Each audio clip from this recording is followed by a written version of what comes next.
Hello students, आज हम chemical kinetics की नवी क्लास स्टार्ट करने के लिए जा रहे हैं। क्लास स्टार्ट करने से पहले मैं आपको बता दूं कि कुछ स्टूडेंट्स ने व्हाट्सएप के ज़रिए मुझे प्रॉब्लम सेंड की है, तो मैं उनको ले लेता हूं पहले। तो एक स्टूडेंट है, उसने कहीं से 50वां क्वेश्चन भेजा है, और ये 50वां क्वेश्चन एमटीजी का हो सकता है या फिर ये अपने एनसीईआरटी का भी क्वेश्चन है ये। और ये क्वेश्चन मेरे ख्याल से 4.13 क्वेश्चन है एनसीईआरटी का। ये एनसीईआरटी का भी, इसलिए मैं कोई स्टूडेंट एनसीईआरटी करता है तो मैं बता दूं ये 4.13 या 12 क्वेश्चन है, 12 भी हो सकता है। ठीक है, क्वेश्चन कह रहा है C14 के रेडियो धर्मी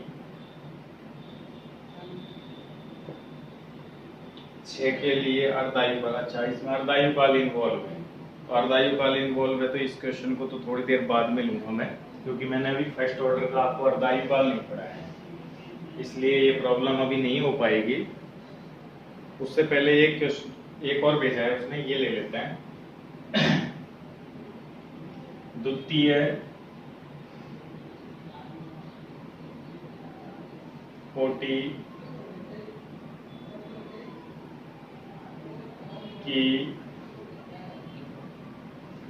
डाइमेरीकरण अभिक्रिया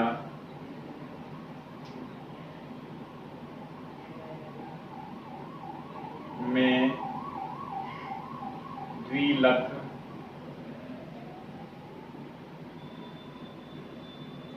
के निर्माण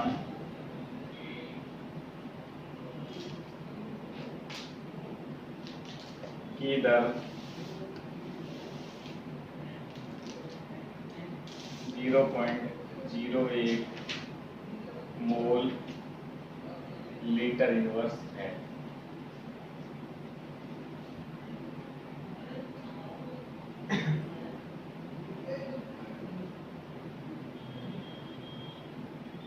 मोल लीटर निर्माण की दर मोल लीटर इनवर्स है,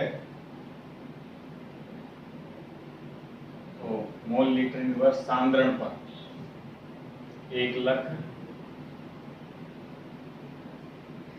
सांद्रण पर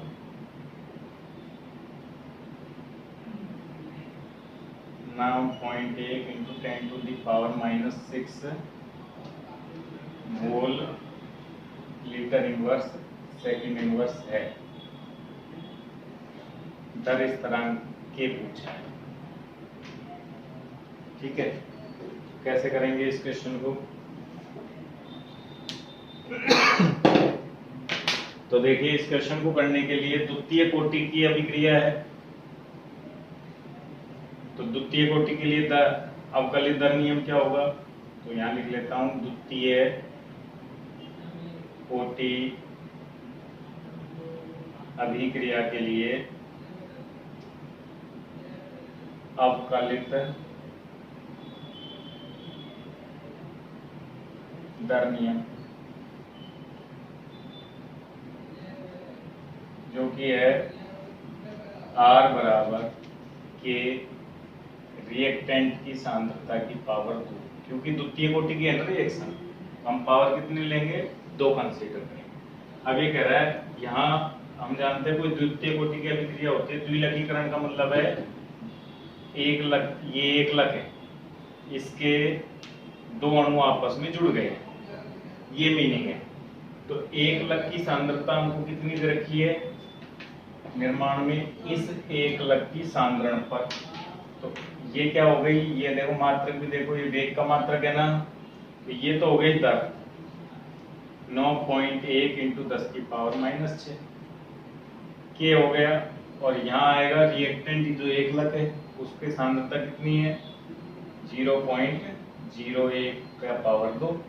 अब के निकालने में कहाँ दिक्कत है?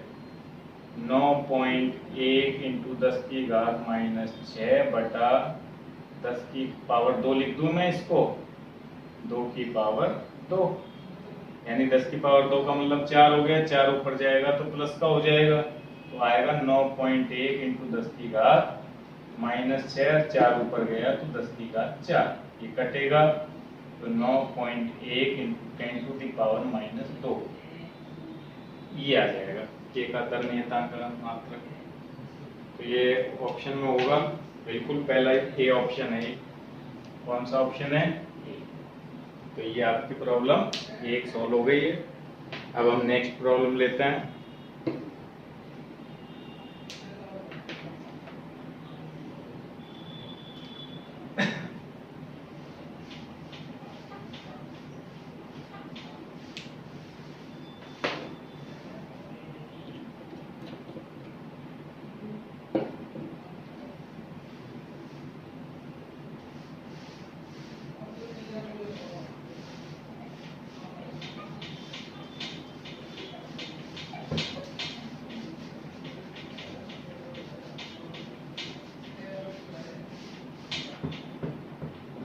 ये तो नेक्स्ट प्रॉब्लम ये है, 22वीं प्रॉब्लम है स्टूडेंट की।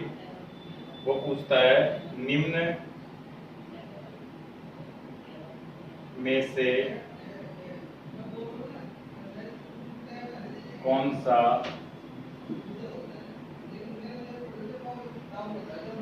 उदाहरण भिन्नात्मक कोटि अभिक्रिया का है। ऑप्शन ए है NH4 NO2 देता है N2 + 2H2। ऑप्शन बी है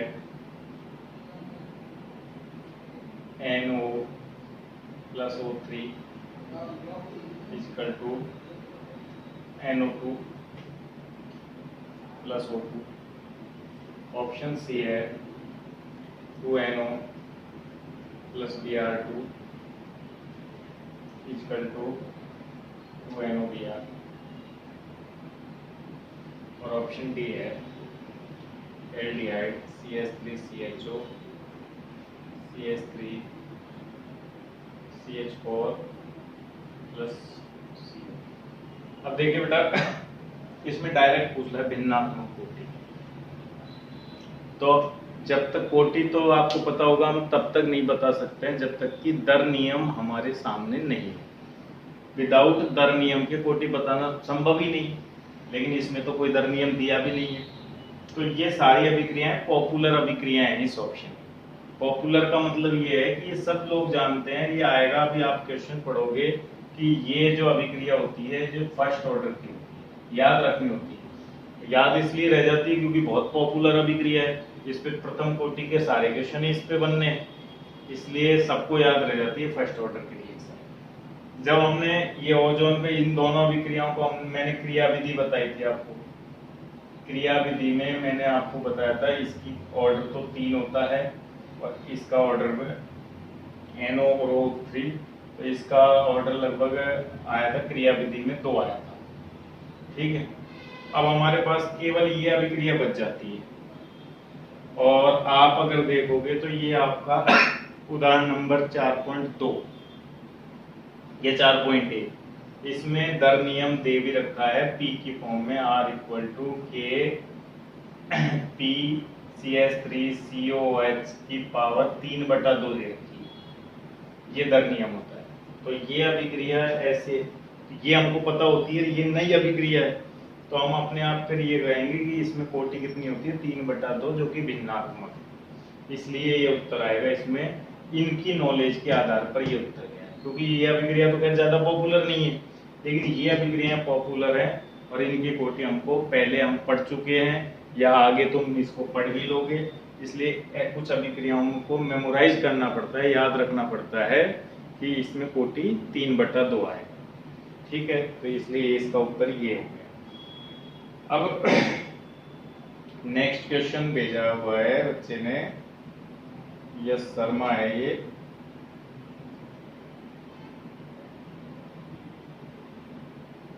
यस शर्मा का अगला क्वेश्चन है 28वां।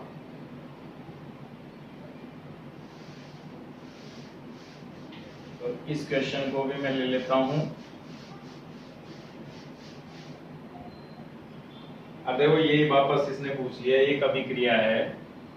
28वां क्वेश्चन एमटीजी का हो सकता है शायद। 2NO plus 2H2 equal to N2 plus 2H2। Okay, इसकी क्रिया विधि दे रखी है, क्रिया विधि। तो क्रिया विधि इसकी क्या दे रखी है? 2NO इजकल टू, उत्क्रमणीय का चिन्ह है, N2O2। ठीक है, फिर N2O2 प्लस H2 और लिखा है धीमा पद, धीमे पद में N2O बनाता है, H2O बनाता है। फिर ये N2O जो बना है वो वापस H2O से क्रिया करता है, अभिक्रिया तीव्र पद में होती है और बनाता है N2 प्लस H2। अगर हम तीनों को ऐड कर ले तो ये N2O2 से N2O2 कट जाएगा, ये कट जाएगा और फाइनल रिएक्शन आएगी 2NO प्लस 2H2 आना चाहिए इसमें, H2 यहाँ से कट जाएगा ये। तो फाइनल रिएक्शन रहेगी 2NO plus H2 is equal to N2 plus H2। अब इसने 2 से मल्टीप्लाई कर दिया तो वो बैलेंस हुई है, उससे हमको कोई मतलब नहीं है कि बैलेंस हुई है कैसे हुई है, क्योंकि हमको तो क्रिया विधि से मतलब। तो मैंने आपको क्रिया विधि जब सिखाई थी तो मैंने बताया था धीमा पद ही अभिक्रिया का वेग निर्धारक पद होता है। ओके, तो मैं यहाँ से वेग निर्धारक पद इसको मानूंगा, तो इससे मैं दर नियम क्या लिखूंगा, R इजकल टू K, और धीमे पद में कौन कौन भाग ले रहा है, एक तो N2O2 भाग ले रहा है और एक H2 भाग ले रहा है। तो ये अभिक्रिया में N2O2 और H2 भाग ले रहे हैं, ये दर नियम हो गया। लेकिन हम जानते हैं कि जो ये अभिक्रिया है इसके अंदर N2O2 तो कहीं शामिल ही नहीं है, तो सबसे पहले हमको इस N2O2 का मान निकालना पड़ेगा। लेकिन N2O2 यहाँ भी है, और उत्क्रमणीय अभिक्रिया के लिए हम K इक्विलिब्रियम कांस्टेंट निकाल सकते हैं। तो K इक्विलिब्रियम कांस्टेंट क्या होगा इस अभिक्रिया के लिए, इस अभिक्रिया से K इक्विलिब्रियम कांस्टेंट होगा N2O2 की सांद्रता बटा NO की सांद्रता की पावर 2, यही होगा ना। अब अपन को चाहिए किसका मान, N2O2 का मान। तो हमको N2O2 का मान क्या मिल गया, K इक्विलिब्रियम इंटू NO का पावर 2। इस मान को यहाँ पुट कर देता हूँ मैं समीकरण 1 में। तो R equal to K equilibrium constant, NO का पावर 2 और H2।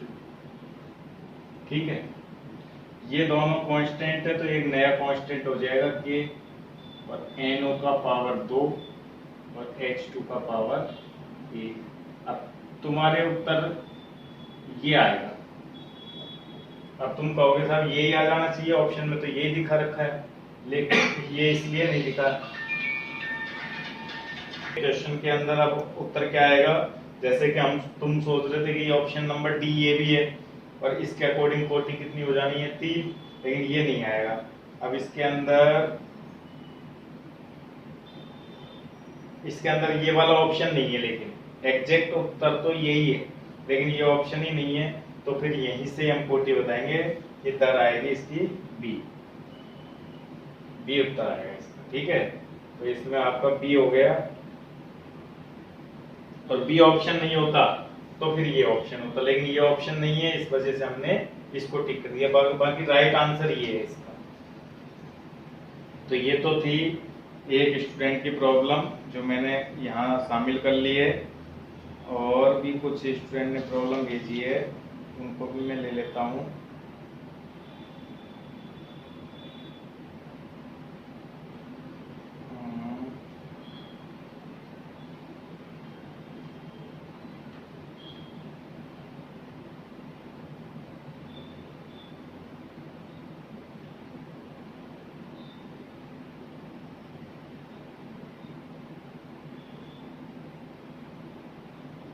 एक में तो वो सॉल्यूशन की भेजी है, सॉल्यूशन के अभी हम नहीं ले पाएंगे।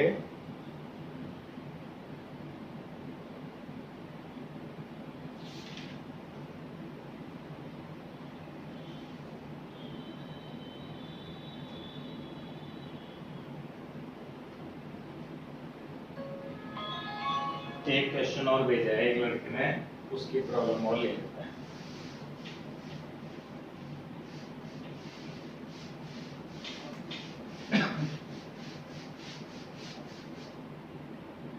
पंद्रहवां क्वेश्चन है 2a + b = c + d।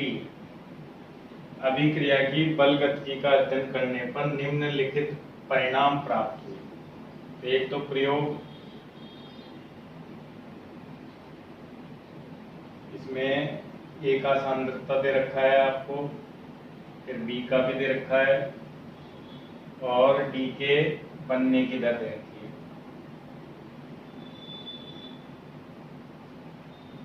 ठीक है,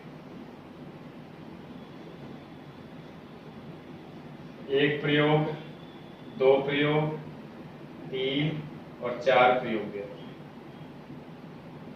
A की सांद्रता है 0.1, दूसरे प्रयोग में 0.3, तीसरे में 0.3 और चौथे में 0.4। ठीक है, यहाँ 0.1, 0.2, 0.4 और 0.1 दर दे रखी है। 6.0 × 10⁻⁻2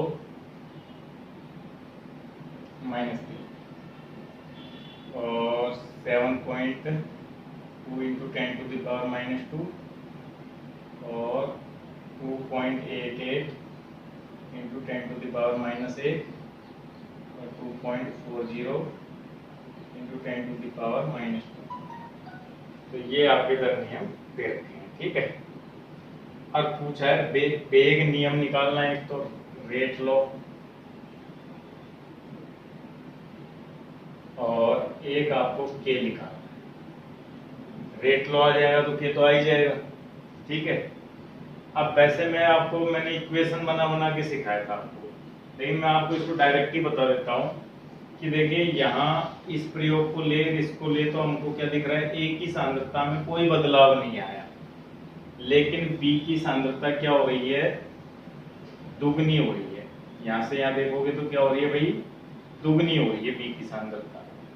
लेकिन वेग आप अगर देखोगे तो इसको क्या लिख सकते हो, इसको अगर लिखोगे तो 28.8 × 10⁻⁻2 लिख सकते हो। ठीक है, मैंने इसलिए लिखा है कि ये इसके गुणक में आ गए। अब 7 चौके 28 होते हैं कि नहीं, 7 को 4 गुना करेंगे तो वेग यहाँ कितना गुना हो रहा है, वेग यहाँ 4 गुना हो रहा है। अब सोचो कि B की सांद्रता को दुगना, A का तो कोई असर ही नहीं है, B की सांद्रता को दुगना किया तो वेग 4 गुना हो गया। तो दर नियम में हम देखें R = K, अगर मैं A को स्थिर कर लूं और B की सांद्रता को अगर दुगना करूं और वेग 4 गुना हो जाए, तो ये कब पॉसिबल है, ये जब पॉसिबल है जब B के ऊपर गुणांक क्या हो, 2, तभी तो इसकी सांद्रता को दुगुना करेंगे तो वेग क्या हो जाएगा, 2 की घात 2 4 गुना हो जाएगा। A को हमने फिक्स कर रखा है, ये में कोई असर ही नहीं आएगा। अब हम देख लेते हैं कि ये तो हुआ B का मामला, तो B के ऊपर तो घात पता लग गई हमको। अब हम A के ऊपर घात पता करते हैं। तो आप यहाँ से देखो, यहाँ से यहाँ हम देख रहे हैं कि B की सांद्रता पर कोई फर्क नहीं पड़ रहा, लेकिन आप यहाँ से यहाँ देखोगे तो क्या हो रहा है, ए की सांद्रता 4 गुना हो रही है। तो आप वेग को भी यहीं देखो, 6 चौका 24, 6 चौका 24, इसको अपन यूं लिख सकते हैं 24 इंटू 10 की घात -3। ठीक है, तो 6 चौका 24 यानी वेग कितना गुना हो रहा है, 4 गुना। तो ए की सांद्रता को 4 गुना करने से वेग भी 4 गुना हो रहा है। इसका ये मीनिंग है, इसको 4 किया तो ये भी 4 हुआ। तो यहाँ क्या होगी, पावर 1 होगी कि नहीं होगी, 1 होगी। तो हमको दर नियम निकल के सामने आ गया है कि R बराबर के A की पावर 1 और B की पावर 2। अब के निकालने में दिक्कत नहीं है, एक इक्वेशन को काम में ले लो कि भाई ये ले रहा हूं मैं 6 इंटू 10 की घात -3 के A की सांद्रता इसमें कितनी है 0.1 और B की सांद्रता भी कितनी है 0.1 की पावर 2। तो के कितना आ जाएगा 6 इंटू 10 की घात -3 0.1 इंटू इसको डबल करोगे तो 0.01, इसको सॉल्व करोगे तो 6 आ जाएगा। 10 की घात 3 लिख सकते हैं, 3 से 3 कट जाएगी 6 आ जाएगा। तो के की वैल्यू कितनी आ गई 6। तो ये एक की प्रॉब्लम थी जो सॉर्ट आउट हो गई हमारे पास से। अब नेक्स्ट है अपने, एक स्टूडेंट और था जिसकी प्रॉब्लम भी, चलो तो ये प्रॉब्लम थी। अब मैं वो जो स्टार्टिंग वाली प्रॉब्लम थी मैंने छोड़ दी कि अर्धायुगाल बताने के बाद बताऊंगा, अब हम उसको ले लेते हैं। ठीक है, आधे घंटे हो गए।